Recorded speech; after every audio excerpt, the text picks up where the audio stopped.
Investigator Award ceremony. My name is David Murray. I'm fortunate today in having two speakers. So I want to say a few words about Dr. Katherine Keyes, also an ODP Early-Stage Investigator Awardee. Dr. Keyes received her PhD in epidemiology in 2010, following her MPH in epidemiology in 2006, both from Columbia. And I learned this morning that she spent her earlier years, undergraduate, at the University of Minnesota. I didn't realize that we had that connection. She's currently an associate professor of epidemiology at Columbia in the School of Public Health. Her research focuses on life course epidemiology with particular attention to psychiatric disorders, including examination of fetal origins of child and adult health, long-term outcomes of adverse childhood environments, and cross-generational cohort effects on substance use, mental health, and chronic disease. She happens to be an expert on age period cohort effect estimation, something that is important to the epidemiologists in the room. And her empirical work with this method has examined a wide range of outcomes, including obesity, perinatal outcomes, substance use disorders, and psychological distress. Dr. Keyes is going to talk with us today about alcohol use and mortality across historical time. What does variation tell us about environmental determinants of alcohol-related outcomes? Please join me in welcoming ODP Early-Stage Investigator Award recipient, Dr. Katherine Keyes. Thank you. Thank you so much for that introduction and for this award. It's really a privilege.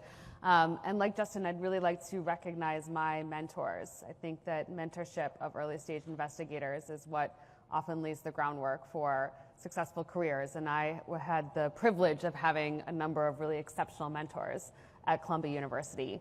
And so I'd like to thank them. And I'd also like to thank NIH for continuously funding both my pre-doctoral and doctoral, now professorial life. When I realized that I was giving a talk for the Office of Disease Prevention, I thought about what topic I should cover. And I thought it might be good to start by challenging us to think about what is prevention and what are the fundamental principles of preventive medicine. Social and preventive medicine really formed the foundation of the training that I did at Columbia through key figures historically, such as Mervyn Susser, who was the former chair of my department and wrote some of the seminal work. And I've always been influenced by Jeffrey Rose. And so I thought we'd start with there as a starting point. Jeffrey Rose's classical paper on sick individuals and sick populations, in which he noted that you see two curves here, one for Kenyan nomads and one for London civil servants, and the outcome here is systolic blood pressure. And the point is that if you looked in either one of those populations, the factors that would predict who's on the high end of the distribution and who's in the low end of the distribution might be pretty similar. It would be some combination of genetic variability and lifestyle choices. But that wouldn't explain why the entire curve is shifted for Kenyan nomads versus London civil servants. And to think about what shifts curves in population health, we have to think about factors that differ across populations, and that these factors that differ across populations might be the key to large-scale preventive medicine.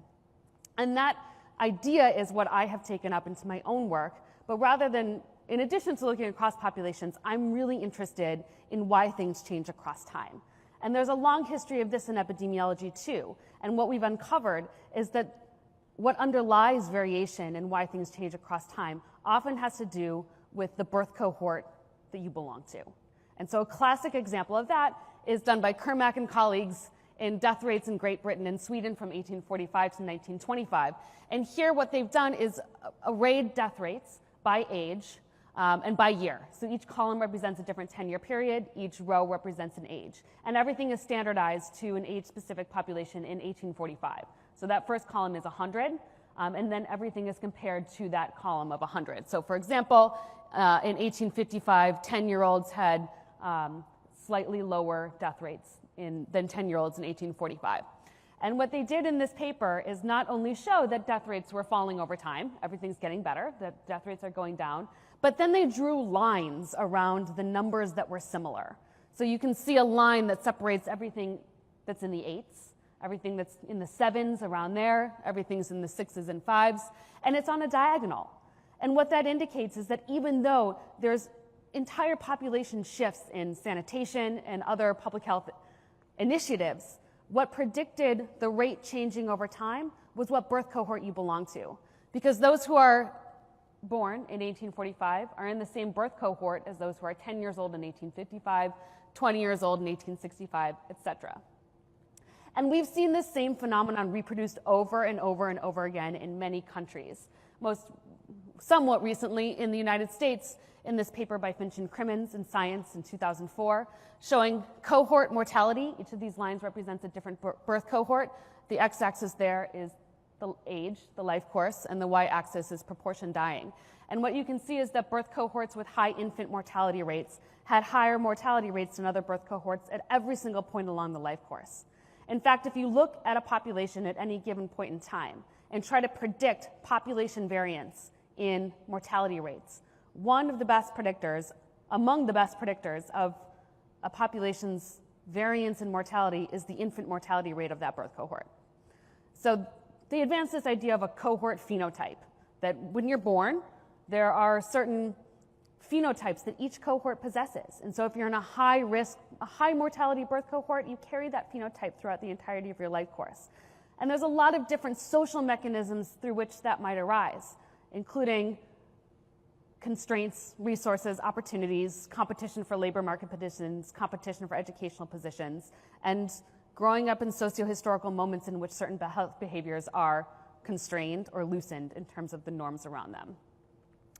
And we've seen this much more recently, for example, in the work of Keyes and Deaton in a high-profile paper that came out last year in PNAS, showing that not only is the US lagging behind all other similarly positioned nations in terms of improvements in population health, but that the central drivers of why the United States isn't improving in terms of population health are substance use, mental illness-related injury factors, such as poisoning, suicide, and chronic liver disease.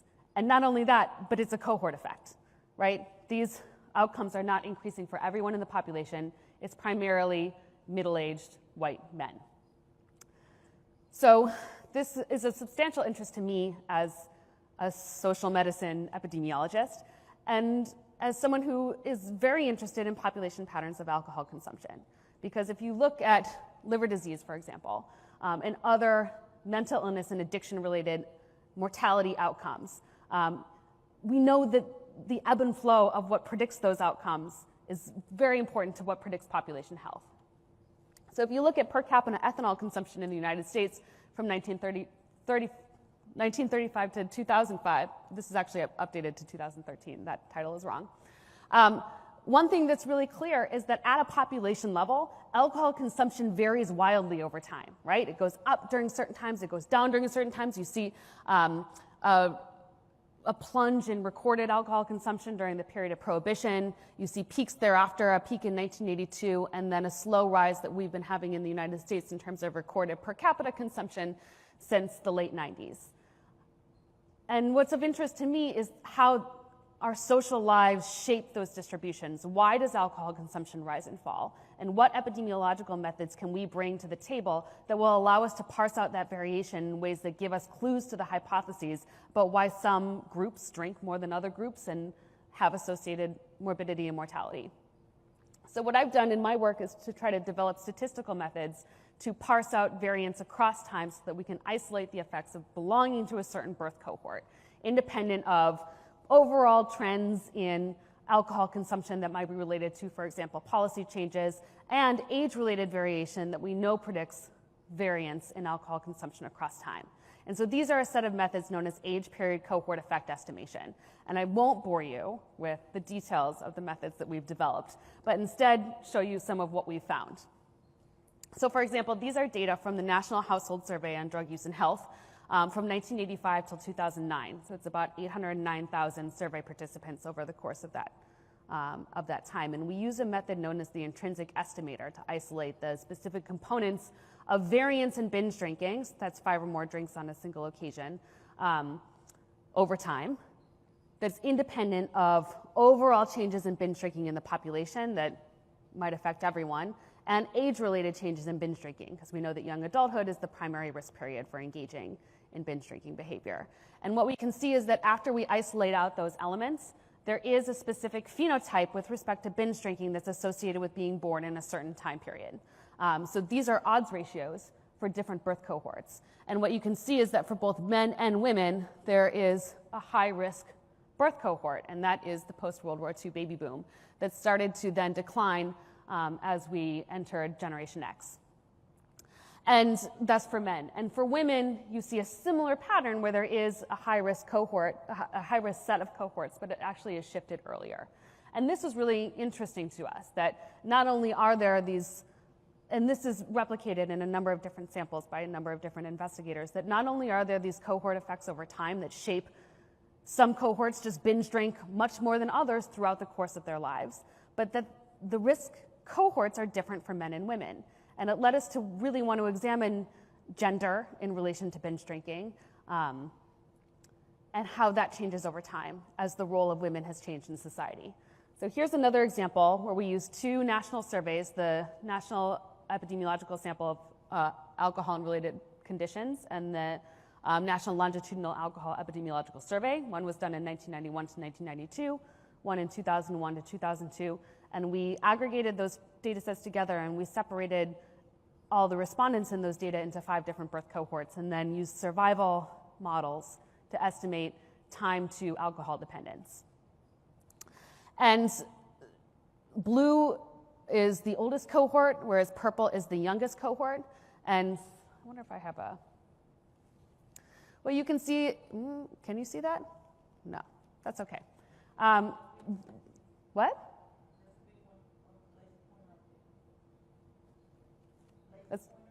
Oh, that's a laser pointer. Wow. Okay, so not only is the risk of alcohol dependence increasing with successively younger birth cohorts, especially as you go from cohort 5, which was born in the early part of the 19th century, to these high-risk post-World War II cohorts that we've demonstrated over and over again, and then the risk goes down a bit for the youngest cohorts. But if you look at the difference between men and women in the older cohorts compared to the difference between men and women in the youngest cohorts, that difference is shrinking. So not only are there cohort effects in alcohol dependence, and not only are there certain birth cohorts that are at higher risk than other cohorts, but they're affecting gender differently. And especially for women coming of age in successively younger cohorts, especially post-second wave feminism, there's an increase in the risk for alcohol dependence. And this got us interested in whether there's other countries that are similar and whether we can replicate this finding. And so we did a literature review in 2001, and we were able to identify 31 articles, 31 papers that tested birth cohort effects on alcohol outcomes, whether it be use, dependence, or alcohol-related mortality. And so there were 31 articles that actually presented those estimates by gender, and consistently there was a cohort by gender interaction where women, increasingly younger women, are increasingly at higher risk for alcohol dependence than older generations of women. And the difference in risk between older and younger generations is greater in magnitude for women than it is for men. Most recently this year we did an update of that and did meta-regression of all of the papers that have looked at birth cohort effects on gender differences in alcohol dependence. And as you can see, so this involves many different studies in many different countries across a whole wide range of birth cohorts. And in the early to mid part of the 19th century, of the 20th century, there was about a 2-fold difference between men and women in terms of alcohol use, which is what's commonly accepted in the literature. But if you look at those cohorts born in the 80s and 90s, that difference is converging rapidly, so that the most recently born cohorts, there's almost no difference in alcohol use between men and women. In fact, in the most recent versions of the National Household Survey, there's almost complete convergence in initiation of alcohol. So I think that there's an important message there for what we think of as sometimes as biological differences in certain health outcomes that may be more socially patterned than we want to accept. You know, there was a common conception that the reason that there's differences in alcohol consumption between men and women, of course, social norms and social mores factor into that, but there's also differences in biology and body weight and metabolization and the ability to drink a lot of alcohol. But in fact, I've looked at birth cohort effects in a lot of different outcomes, and much of what, especially in mental health and addiction, we conceive of as biologically derived differences between men and women, when you look at them across time, they're very socially patterned. So another example is depressive affect, which is increasingly becoming an important public health outcome. We know that suicide is increasing in the United States. We know that young girls in particular there's an increase in completed suicide for young girls that is disproportionate to many other groups, including women and other ages. And we looked at it in sort of a intermediate endpoint, which is depressive affect. And so each of these lines represents a different 5-year period for students in high schools using the Monitoring the Future survey. And for boys, you see pretty much consistent declines in depressive affect across the last 20 years. And for girls, you saw declines in depressive affect for 15 years. And this black line is the most recent period. And what you can see is that all of the gains we made in depressive affect in the last 15 years were completely reversed in the last 5 years. And so now there's no difference between the oldest cohorts and the youngest cohorts in terms of depressive affect, despite the gains that we achieved during that time. We showed a similar story for sensation seeking. Sensation seeking is believed to be a neurodevelopmental process that happens during adolescence, and it's a healthy part of growing up, that you start to want to seek new and novel experiences, you want to take more risks, and that there is a lot of individual variation across, at any point in time, at any point in the developmental time, of who's a high-risk taker and who's not a high-risk taker.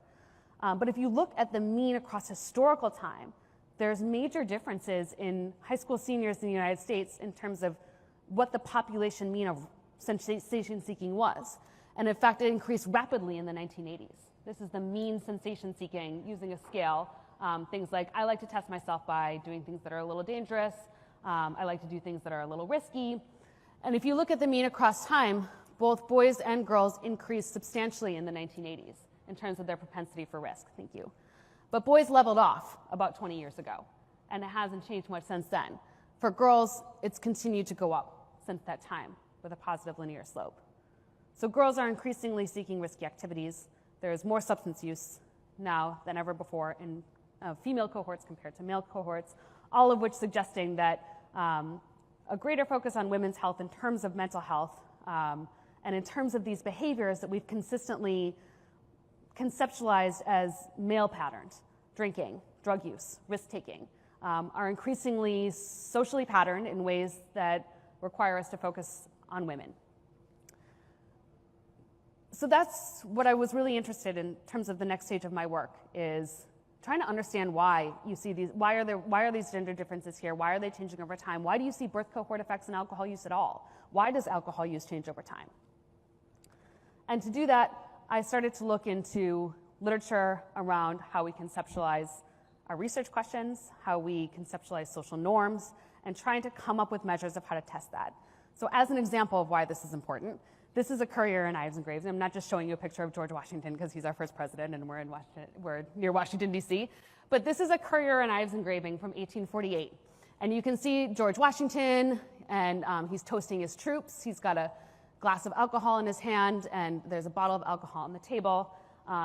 And in the late part of the 19th century, this picture was re-engraved to remove the glass of alcohol from George Washington's hand and to cover up the bottle with a hat to reflect the growing influence of the temperance movement.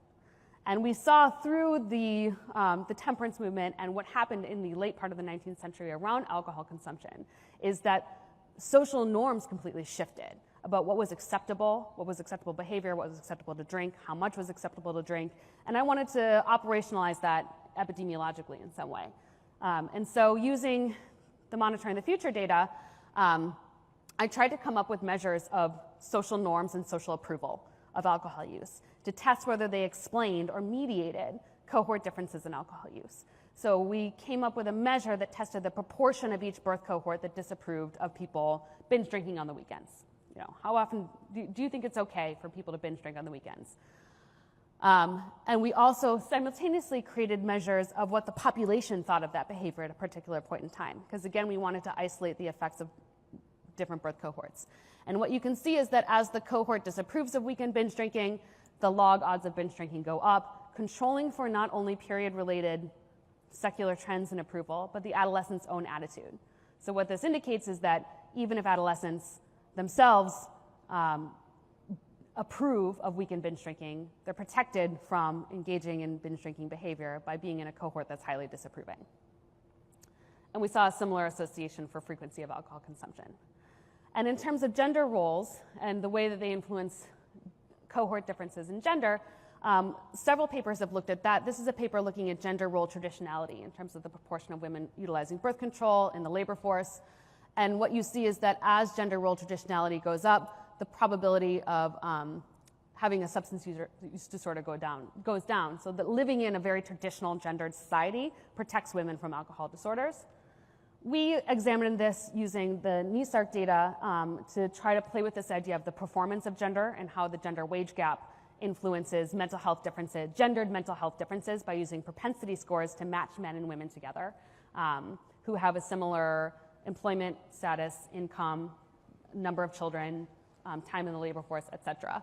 And what we saw was, and I know my time is running out, is that you only saw a gender difference in in major depression among male-female pairs that were matched on all these factors, where there was a gendered wage gap. And I will close. I had some more things to say, but I will just close by reminding everyone that when we look at the last century to the factors that have dramatically improved the lives of the population, very few have been personalized or precise. And so the factor of focus on preventive medicine and on the factors that shift distributions in populations is a promising direction for preventive medicine. And if anyone has questions about that, I've written 2 books with Sandro Galea that introduces these topics more fully. And I want to thank NIH for my research support. Thank you.